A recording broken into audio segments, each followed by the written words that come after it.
Welcome to this very special edition of the KAJ Masterclass Live, the show which ensures that you profit from your time spent here with experts, either through the industry insights, information, or simply learning from them.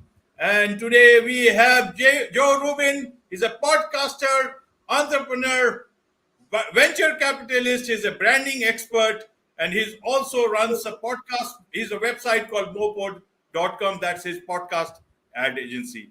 Welcome to the show, Joe. Oh, thank you so much for having me, Ajay. I love your energy, man. Outstanding. Very happy to be here. And it's the same with your energy. They say energy is infectious, but your energy is not because of my energy. Your energy is your own. And I'm sure you are adding, apart from the value in terms of venture capital, in terms of podcasting, your energy is adding a lot of strength to all the energies that all podcasts produce. So we'll be talking about, how to create a community around podcasts. So to understand from you, Joe, is that in today's time, a lot of podcasters, they struggle thinking that, okay, what is this podcast about? Is this like I keep on murmuring to myself and are people taking me seriously? And a lot of them then start, if they get successful, they start thinking about, okay, how should I treat it? Whether it is a business, because at the end of the day, you need to make money. So the basic question itself, how should I treat my podcast? Should I treat it as a business or should I treat it as a community service? And then we'll come about building a community around podcasts. Yeah, so not every podcast should be treated as a business, right? A lot of people do this for fun because they love it. And it's just a hobby. It gets them the opportunity to talk about something that they're truly interested in that may not be their day job, right? They may be working something and then they come and they do a podcast about anything, art, history, music, culture, whatever they are interested in, and they just do it for fun. And it's interesting, and they have people that listen to them, and they have people that are sort of interested in what they have to say. Sometimes it's just a few people. Most podcasts don't have gigantic thousands and thousands or hundreds of thousands of people as their audience. Sometimes it starts off as a small audience. It's a hobby, small audience. I'm doing it because I love it. I'm trying it out maybe as an idea. Maybe it'll turn into a business one day, but not today. Maybe it's just a small business, and maybe it never does. And then there's people who legitimately start this as an actual business where the goal of this podcast is to make money in some form or another, whether that's advertising, whether that's sponsorship, whether that's getting people to use my services that I'm selling on the side as well. So there's definitely different reasons to start a podcast, and not all of them are because it's a business. Right. So who should build a community around podcasts? Because somebody who's doing it for hobby, okay, 5 and 10 people can hear it or watch it, and then he or she is fine with it. Why should they make that effort to build a community around it? Is it only about business? All this community, is it about monetization of a community? How does it work? And the basic question what is a podcast community? What is a podcast community? So we use Facebook as our community, right? There's depending on where you're listening to your podcast, there's different features around it, but most people are listening to an Apple. There's no community built around the Apple podcast platform. So you're not going to the Apple podcast and then seeing all the other comments from all the other people. Yeah, there's reviews and whatnot, but there's no interactivity, there's no comments, there's no community around this. Podcasting is a lot of broadcast and not having a community. But I think that if you use something like Facebook, where you can get your users to either be on the same page as you, maybe it's around cars, and you have a car community doing a car podcast, and people talk about the cars on the Facebook community, and then you're also talking about those same things on your podcast, where things go back and forth between the social media aspect of this and your podcast. I think that's, in my opinion, a good strategy. And that's what we do. So we have the Friday Night Karaoke podcast.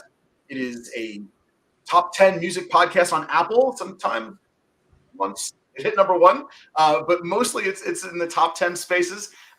And we've got an amazing community around it with thousands of karaoke enthusiasts. And we promote the community on podcasts. We promote the podcast on the community, and we feature people from the community on Facebook on our podcast, and that drives the growth back and forth amazingly. And I love the back and forth that the podcast gets with the Facebook community. So anytime we put out a new episode, we immediately, even before it hits Apple, we put it on the Facebook community, and people start commenting away and start sharing it and liking it and listening to the podcast. It's a very cool back and forth that we see, between Facebook and our podcast. No matter where you're listening to it, Pandora, Sirius, anything. No matter where you're listening to this thing, it drives it back to the community. Right. It drives them back to the community. For a podcaster who is serious about his podcast or her podcast, they want to monetize it. A lot of people want to make it their full-time work. Right. How can they get started with building a community, a podcast community for themselves? Is it only about the audience, or is it much more of a close knit of out of that audience that actually forms the community? And a lot of people have their own apprehensions about Facebook or Twitter or anywhere else. So a lot of people talk about that email community. What, in your opinion, because you run a podcast ad agency, so you would know this space better. You are a podcaster yourself. So how should a person start building a community, seeing today's changing business environment among the social media companies, and build a community that by the time he or she builds a community, the business sense still remains intact? How does it get started? Which one to choose in these present times that has a solid future? Or will it be again back to your own individual mailing list? How does it work for somebody very, very new? Okay, so definitely quite a few questions in there. So let me try to break that down a little bit into a few of those things. So what we did is we actually started with the community. We started with the Facebook community and started building that up. If we tried our hardest to build up a community and no one was joining and no one was participating, we probably would not have made a podcast around it. So we built up the community. We saw the interactivity. We saw the people posting their songs. And again, just backing up a little bit on the story here, it's a Friday night karaoke podcast. It's about exactly what it says. Karaoke, people singing karaoke. So they sing their hearts out, post the video online of them singing. Some people are rookie singers, I'm doing this for fun. Some people sing professionally, and you can hear it like they've got years of training and experience, and they do this for a living.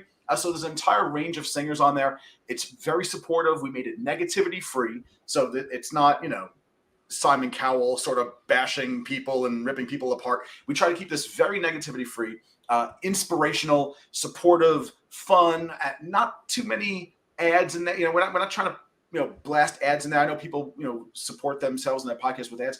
We don't really overload it. Actually, we're pretty much ad free at this point. We have some sponsors, but for our competitions and whatnot, but we're not overloading people with ads, where people would get, sick of this. We have no ads at all, but not every community does that. But it was really a big goal of ours, is to not overload people with just ads. They wanted to be there for the music. They wanted to hear the songs and be there for the community. So we built this amazing community. And then once we've had critical mass on that is when we launched the podcast. So that was sort of the chicken egg game of what we did there.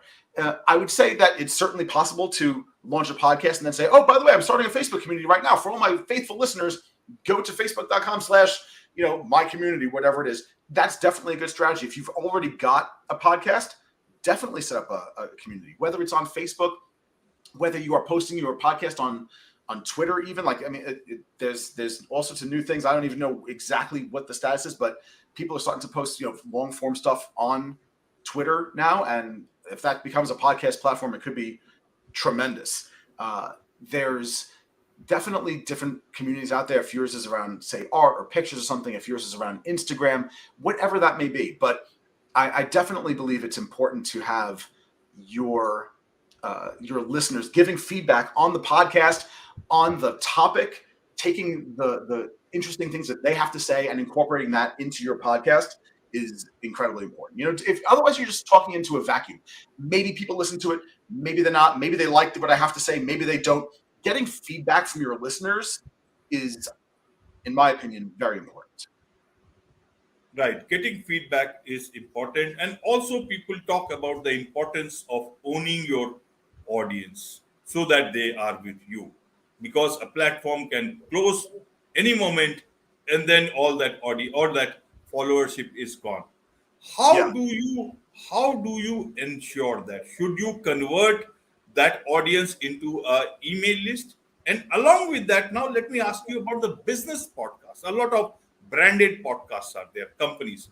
Yeah. How do they build a community around themselves, around the podcast? Because a lot of people are following them because of the brand that they are, Right. and the podcast might be a bit of a different identity, or sometimes it can be the same.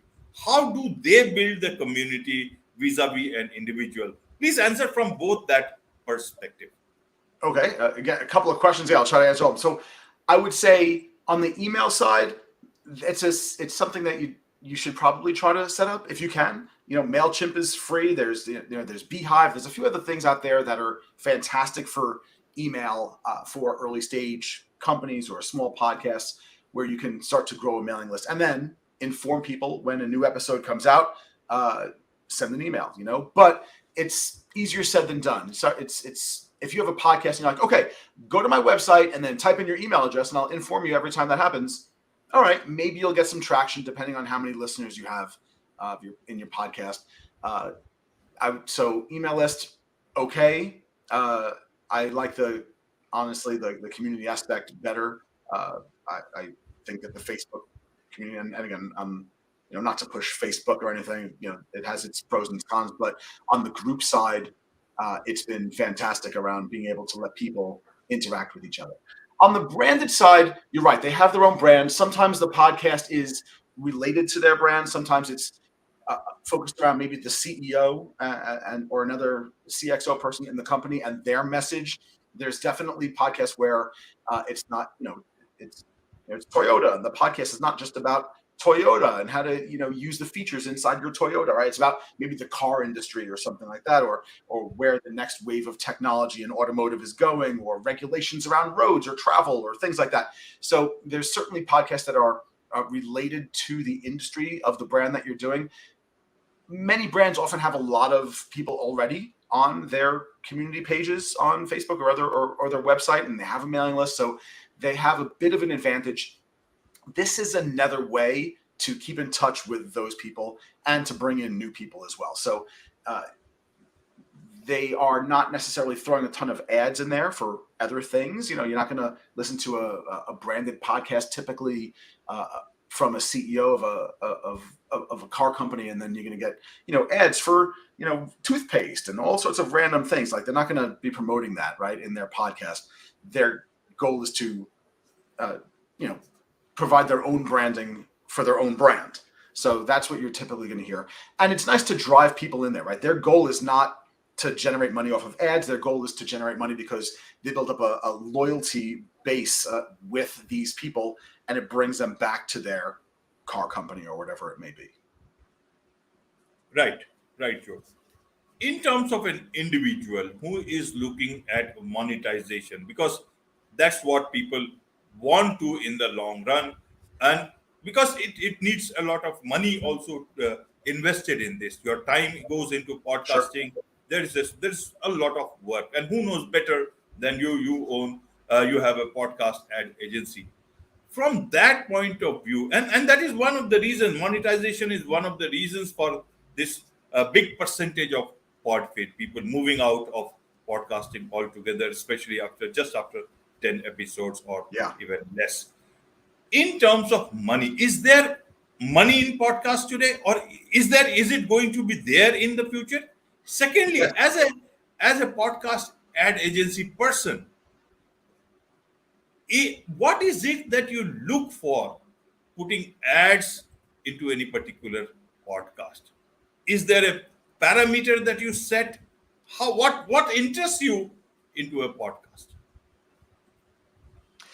So yes, this is definitely a growing industry. There's advertisers who are putting ads inside of podcasts, and they are looking to engage with an audience that fits their brand. So there are definitely ads out there. There's money to be made if you're a podcaster with a loyal audience and a specific audience, right? If you're like, who listens to your podcast?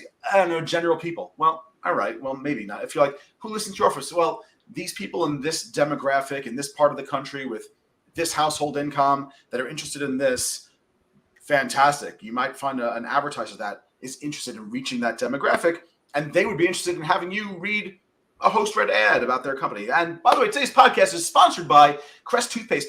For the whitest teeth, you need to have, right? So they definitely want to hear podcast hosts reading that and believing in it. So those are I would say, the highest paid ads out there. The best paying advertisements are those, in my opinion. Then there's dynamic inserted ads where you leave a space and then it fills in ads without you actually reading that. So it fills in a commercial inside your podcast. So those pay less, but if you're just starting out and you don't have an idea of how to get a big sponsor that will pay you a lot of money to do a host read ad, you can opt in for these dynamically inserted ads. And many of the hosting platforms do that already. So you don't have to try to figure it out. A lot of times it's built into the hosting platform. You just sign up for it inside your host.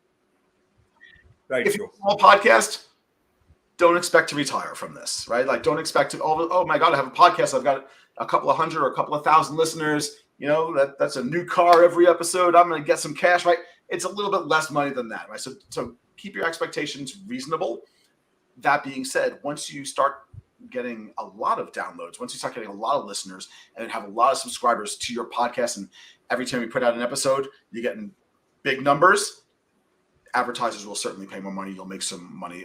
I know of many podcasters in this space who are doing this for a living, who this is their primary job. They started out at nothing. You know, I have my first episode. I've got 3 people. You know, it's my best friend, my mom, and my uncle listen to this. You know, and then over and over, they promoted it. They used tons of methods of promotion. Sometimes it's paid. Sometimes it's social. Sometimes it's word of mouth. Sometimes they have a community already behind them. Sometimes they've got a huge mailing list already behind them, and they say, all right, we've got 1 million people on our mailing list. Let's do a podcast and then promote it that way. So there's lots of ways to promote your podcast, and you should definitely consider a lot of them while you're growing that. Don't stick to just one. Check out sort of a holistic marketing approach. But when you do get to be that size, this could be your full-time job, just doing this, just podcasting. There's definitely money being spent on good podcasts. Right. You are a veteran of the venture capital space. So, do you see money coming from that to the podcasting space? Will there be, or do you see any trend? Have you seen it happening anywhere without the world knowing about it? Or do you see there is a future where a lot of money coming from the venture capital space into podcasting, where they find that promise that, okay, this is going to be amidst whatever the level of pod fade is at the moment? Sure. So yeah, I've been in the venture capital space for 20 years, investing in early stage tech companies. And I have definitely, over the past few years, especially since I've been in the podcasting space, seen deals happening around the podcasting space, whether it's networks, people who are strictly creating content and having a library of shows, to technology behind podcasting. So hosting companies or data companies or charting companies and statistic companies or audio companies and technology companies. There's definitely venture capital being put into the podcasting space. So yeah, we have a lot of friends in this space who have raised decent capital from pretty big venture capitalists to grow their podcasting company in several of those industries. Right. You have given us quite a good sense of of this industry, even from the venture capitalist space, or from that point of view as an ad agency, podcast ad agency person. So that's a lot of insight into this. Tell us a bit more about your podcast ad agency, and Sure. who is it for? Is it that podcasters can approach you through your agency and ask Yeah. for ads from you, and you will oblige them? Sure. So mopod.com, we started that probably 2.5 years ago now, or so. We came out of the newsletter space. So we started working in the newsletter space, growing subscribers to various newsletters, some of the biggest newsletters out there. And we started getting requests for promoting their podcast. And we didn't really know much about podcasting at all, to be honest. So we turned it down. We said no. We didn't want to do this. So by the fourth time we got asked if we could promote a podcast, we were like, all right, let's sit down. Let's figure out what the hell we can do here, if anything. And that's where we set up the actual Friday Night Karaoke podcast. So we launched it. We had the community listening to it, and then we would advertise it just like we advertised the newsletters. And a lot of our ad techniques didn't really work, so we weren't comfortable selling it. And then finally, we figured it out. We figured out a way to advertise these podcasts in a really cool fashion and get people to listen to podcasts. And so we started getting into the podcast advertising agency. Now, we notoriously worked with larger companies. We still do. We have some amazing brands that work with us that are fantastic, really cool companies with amazing content. We love working with them. We love promoting these podcasts. However, when we were approached by smaller podcasts, we really couldn't do anything. It's a lot of hand-holding, a lot of work, a lot of manual labor, putting all this stuff together for these large podcasting companies. So what we did is, over the past several months, we built out this really cool self-serve software for smaller podcasting companies. And we launched it probably 4 months ago. It's very cool. It uses the same media and technology and back end that we use for our larger podcasting companies, and lets smaller podcasting companies sort of tag along with that, which is fantastic. It takes maybe a minute to start promoting your podcast through our system. It's very cool. You type in your RSS feed, you adjust your title, subtitle, you take a look at just a few things here, and it starts promoting it on the same network and channels that we're using for these large podcasts. And that's been going really well. And it's really great actually being able to provide a product for the smaller independent podcasts that don't have the budgets that these large podcasting companies have. So it's been really cool. I've worked with a lot of software and created a lot of cool software over the years in my career. And this is definitely one of the cooler things, probably one of the coolest things that we've ever created. I love it. We're getting great feedback from it.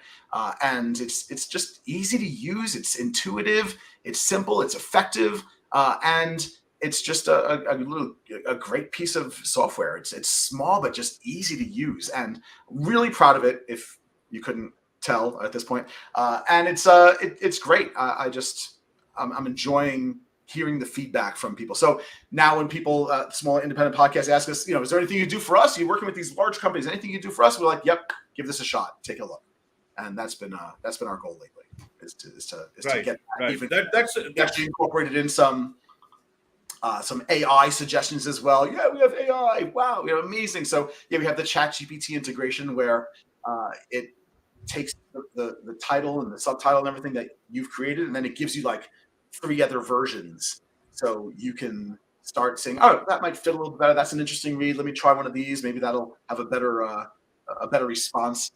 And very shortly, we're implementing that where it'll be all split tested. So it'll have your text and then 3 or 4 other AI versions of your text. It'll split test it and see which gets the best response rate, and then show that to you. So that way you can say, all right, in my future marketing, whether it's with Mopod or whether I'm just marketing on Facebook or something else, let me try this text, because that seemed to have an amazing result. So that's going to be live very shortly. Wonderful. That's music to a lot of people, especially independent podcasters, they can try it. So what's the best way to connect with you if they want to know more about this particular product, if they want to know more from you, learn more from you?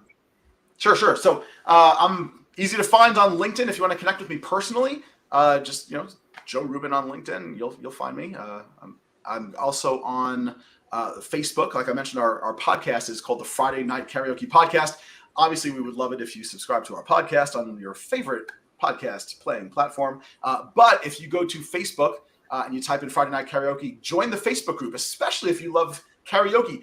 Even if you're not ready to sing, jump in there and check it out, like some of the things, comment on some of the other platforms. And if you want to post your song, definitely do so. We strongly encourage it. And if you want to check us out on the advertising side, go to mowpod.com, MOWPOD.com, and check us out there. Wonderful. With this, it's a wrap on this very special edition of the KAJ Masterclass Live. Thank you so much indeed for joining us. Thank you for having me.